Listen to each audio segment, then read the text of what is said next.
from Click and Turn here again for my Friday trip through the lathe cave. Fresh back from a week's holiday in Sweden, Stockholm to be precise. What a lovely place, thoroughly recommend it. But while we was there, we went to a Viking bar, and my word, what a place. You really got to go there, if you go to Stockholm, that is. Thoroughly recommend it. What a night.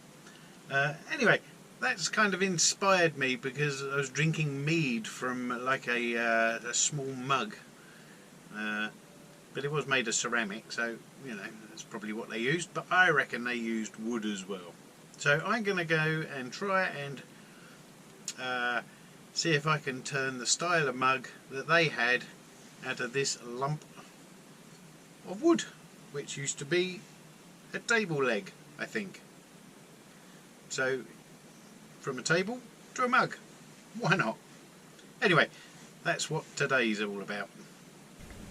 Well, as you can see, I've already found the centres, so that's my 1mm shim on my tailstock, which doubles up as a 6-inch rule, or 150mm to those of us in the UK and Europe. Ugh. So what I'm going to do first is I'm going to make it round as you would, and then we'll put a tenon at the end, and then we'll turn it around, stick it in a chuck, and then we've got a little bit of stability. So where should we start? Let's find ourselves a spindle roughing gouge. And here's one. I just dropped glue over the handle because I've just been and found a dirty great chestnut tree which had been sawn down, and they left the logs there, so I rescued one. So I was just processing it and PVA gluing up the end of it. Ugh. There was remnants of pens that I've been making hitting the floor. Anyway, that aside, let's make some sawdust. And this is what 1500 RPM looks like.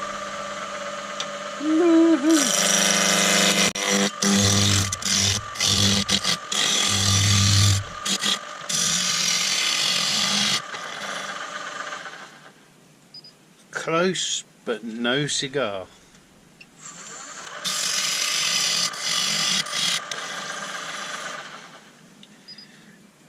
Well, that doesn't matter, that little bit.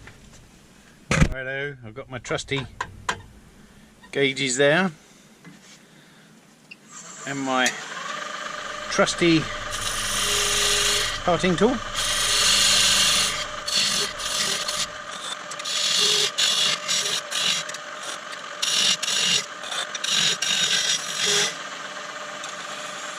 Oh yes!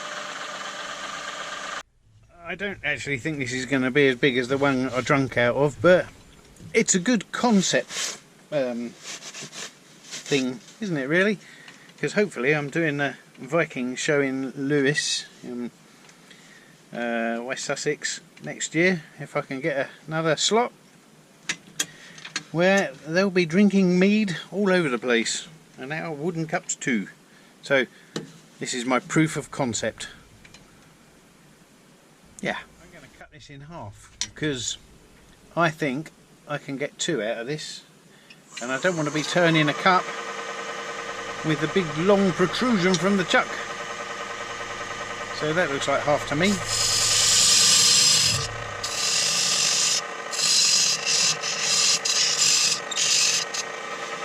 Just in case you're wondering what I'm doing, I'm parting it with a tenon already on it.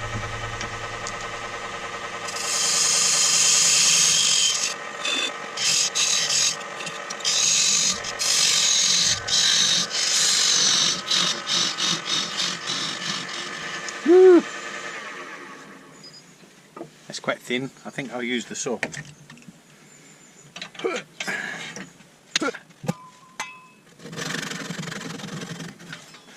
Ta-da! Alrighty. So, whenever you're doing a goblet or a cup or something or other, you're better off doing the actual hole itself first, because if you start with a stem it gets all wobbly and wibbly, and then one catch at the cup end and it game's over. So always start at the cup end, making the hole, and then you shouldn't go too far wrong, he says, sounding very professional. Righto, let's have a go at this.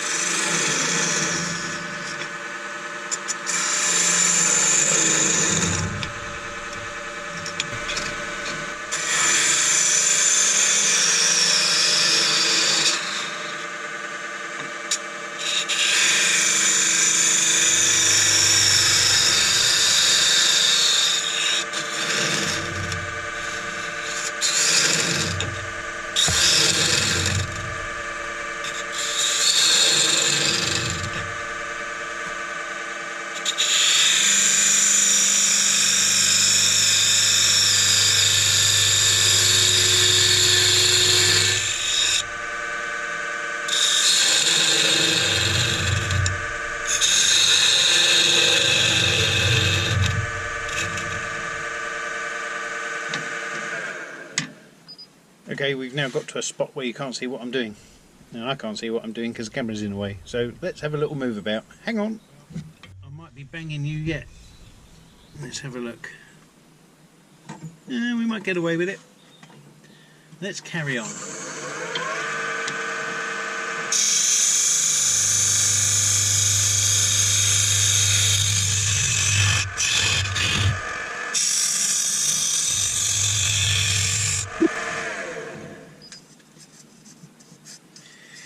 Crikey,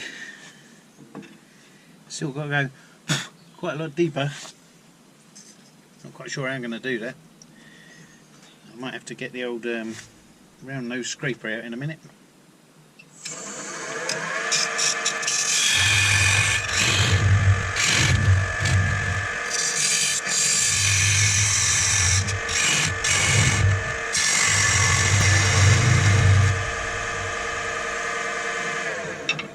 Go with this thing. Haven't used it much.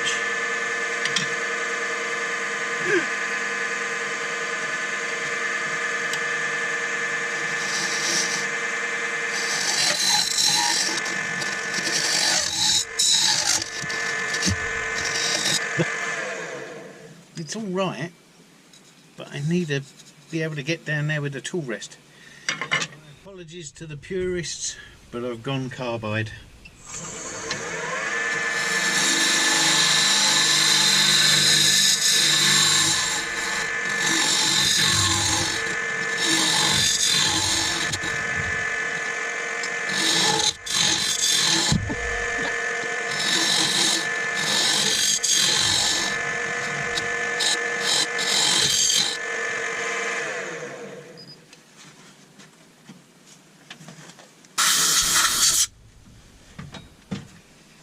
Right, where are we?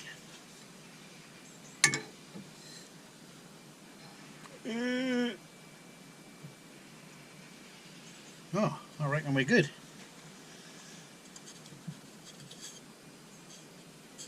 Oh, maybe a little bit more.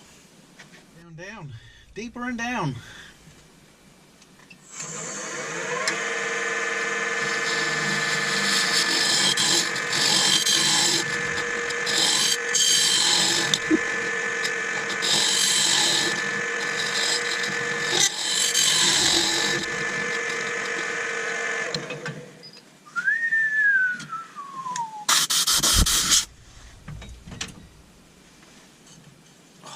It's all the way down to my thumb. That's plenty deep. Tidy up the lip.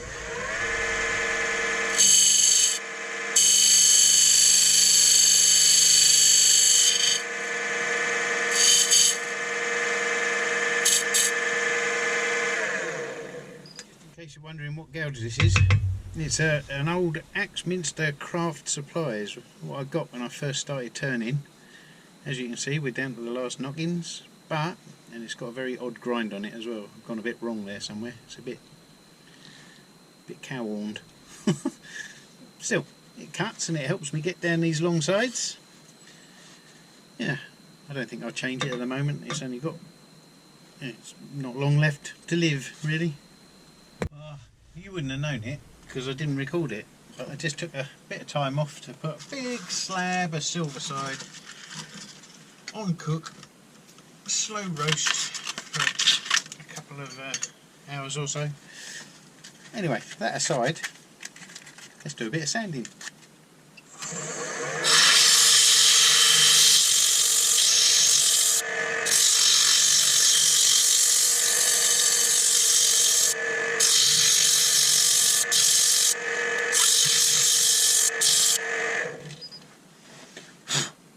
Anyway, you know what sanding looks like. I'll bring you back when I'm got to the end and I'll be putting on some finish. See you.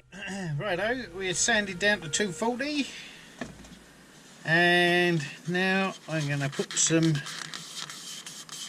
food safe mineral oil in it.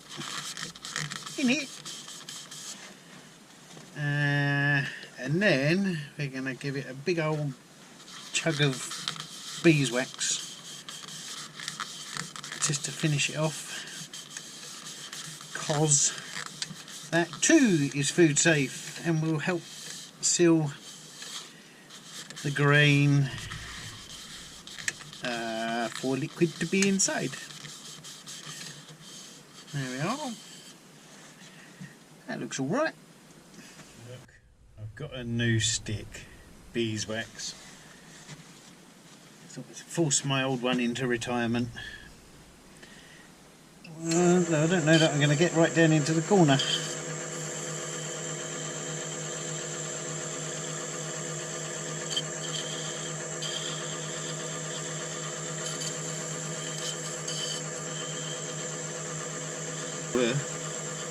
So get the speed up, melt it.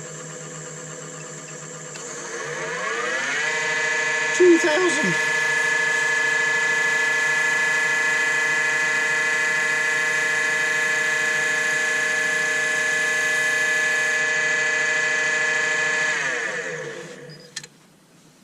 No wax balls.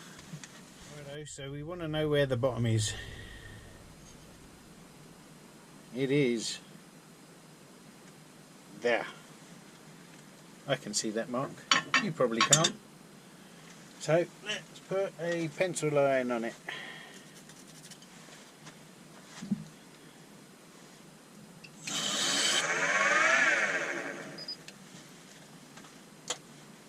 So that gives us enough room to make the side of the cup with a little feature on it and then into a little foot. And it is a little foot. It's not a dirty great big thing that's as wide as the rim. It's a tiny little thing. Because I guess they never really put their drink down once they picked them up.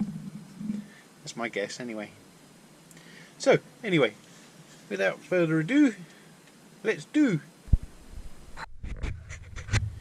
I should have said, and I should have started the video really, but anyway, I've got to put a little bead in here so it stops the cup dropping out of their hands when they're drunken Viking-y sort of behaviour going on.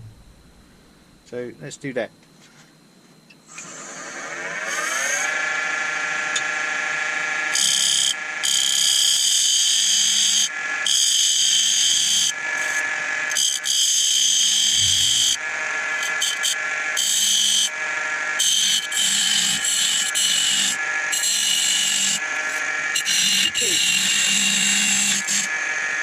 No. Should be using the right tool for the job.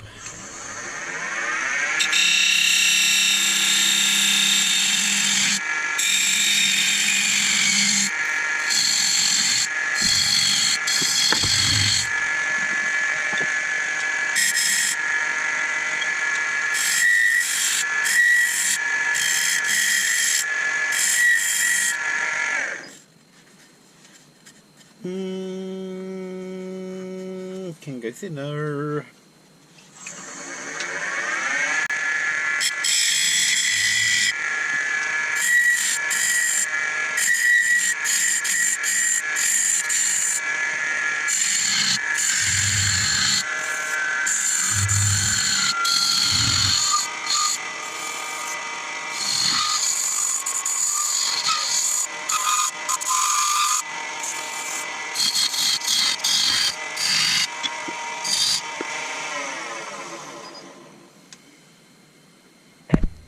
what do you think of the show so far?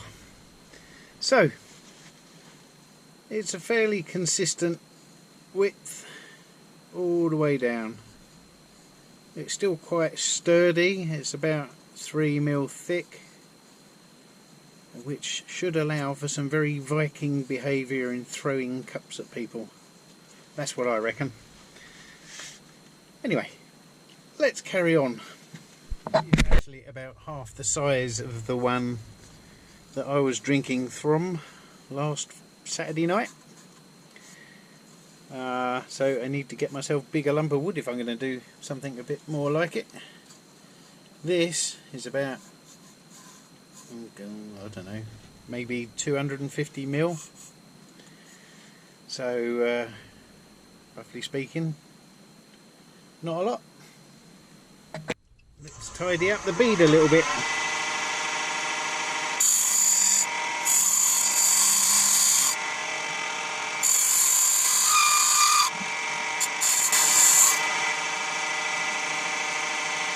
Yeah, that's a bit more like it.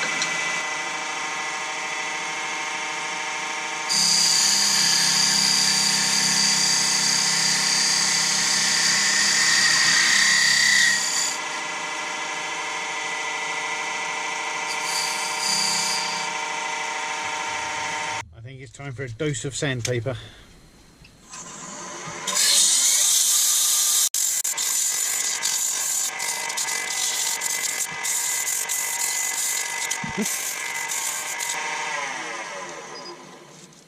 Finish off with a bit of 320.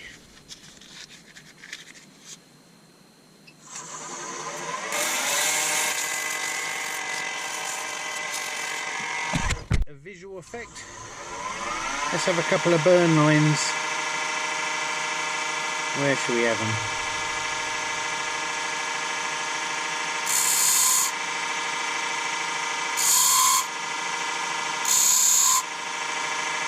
Some down here.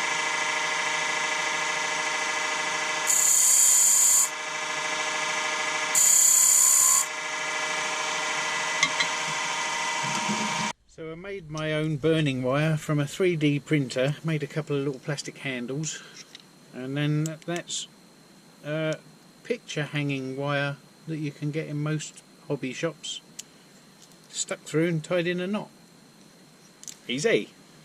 I made a couple of grooves in the wood as you saw, so that can guide my wire with any luck.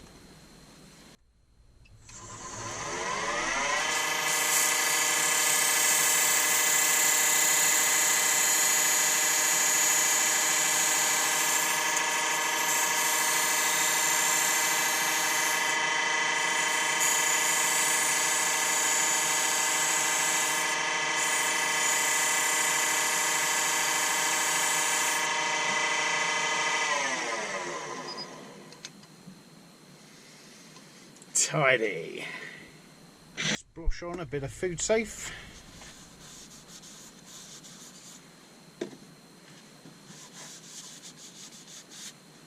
Don't hold back. You know the phrase, the bigger the blob, the better the job.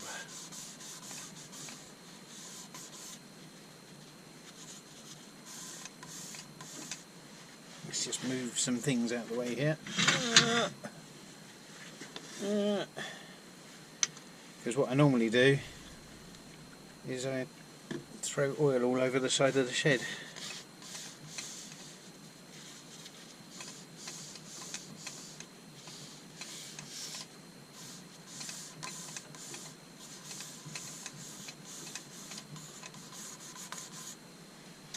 Righto, and now we want a bit of beeswax. I bought my old one out because it's got a better groove in there, like that.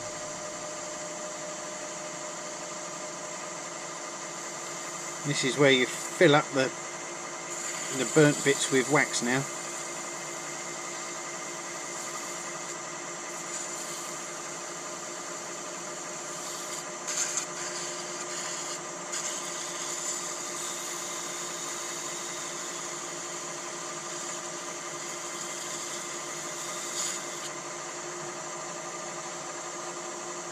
Go fast.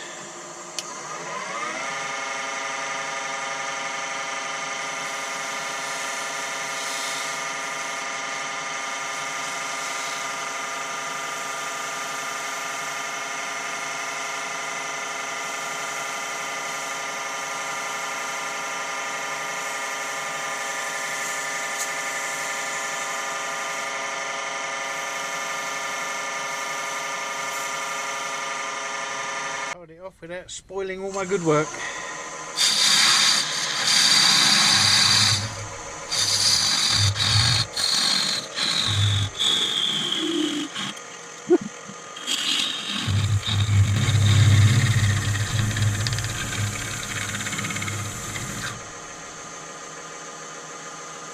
Righto, let's denubulate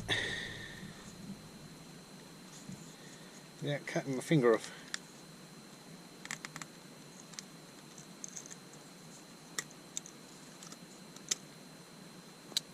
Nice little tool, cheapy one from like the pound shops. Rolson interchangeable Stanley blades. One of the best buys I've had for a small tool. Awesome job! Right, let's give that a little sand up. Okay. Well, they say the proof of the pudding is in the eating, but in my case, the proof of the drinking will happen shortly. This is a bottle of my homemade mead, real mead. So now I've run out of hands.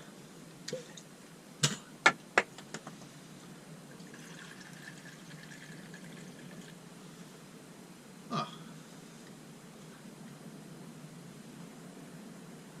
Whoa. That's as good as any stuff they served up in the Viking bar. Whoa. I better put that down. Better find a cork as well. Yeah. Cheers. See you next Friday. I think I'll have another.